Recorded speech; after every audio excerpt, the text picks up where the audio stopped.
What's up mga idol? Scottie Thompson nag-practice na, sakto ang pagdating niya. Pero bago mo sana ipagpatuloy ang panonood mo, ay huwag mong kalimutan na mag-subscribe bilang suporta sa aking YouTube channel. Maraming salamat idol. Proud Pinoy, yan ang sigaw ng lahat ng mga Filipino fans, matapos ang matinding fight back na ginawa ng Gilas Pilipinas laban sa mighty Poland team.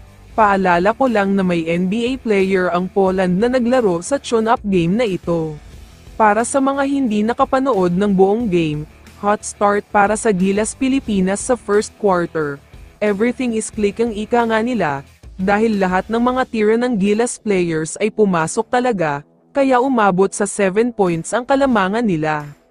Pero isang big adjustment ang ginawa ng Poland sa second quarter. Kaya naman naubos talaga ang kalamangan ng Gilas. Ang mas masaklap pa ay lumipat na ang momentum sa Poland kaya nakuha na nila ang kalamangan.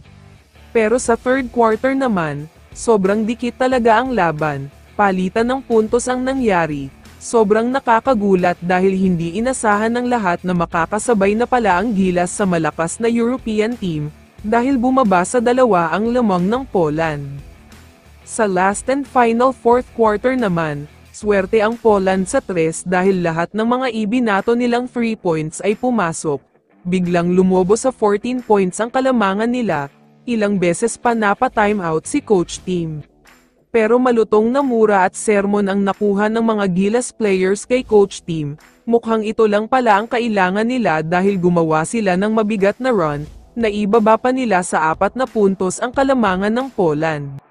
Pero sanay na mag-close out ng laban ang Poland kaya naman tuluyan na silang nanalo sa laban na ito, pero kung tutuusin panalo pa sana ang Gilas dito kung naipasok lang nila ang mga free throws nila, sobrang dami kasi ang mintis nila.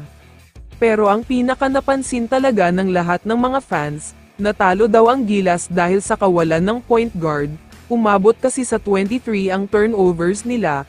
Wala kasi silang player tulad ni Scottie na magaling mag-set up ng plays.